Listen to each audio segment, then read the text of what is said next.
Когда собственник вместо позиции в мышлении, верхнеуровневое мышление, так называемое, да, вместо занимания позиции на верхнем уровне, Лидера такого, да. да, даже лидера не с физической точки зрения, а умение подниматься над процессами и видеть бизнес не как процессы, просто что-то течет, а видеть бизнес как сумму результатов каждого процесса и понимание, что сумма этих результатов дает тебе твою прибыль в бизнесе.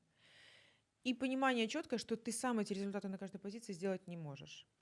И когда собственник либо от незнания, как правильно делегировать, либо от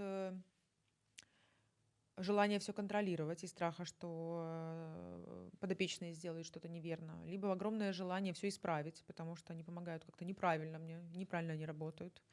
Да, все это создает дополнительное давление.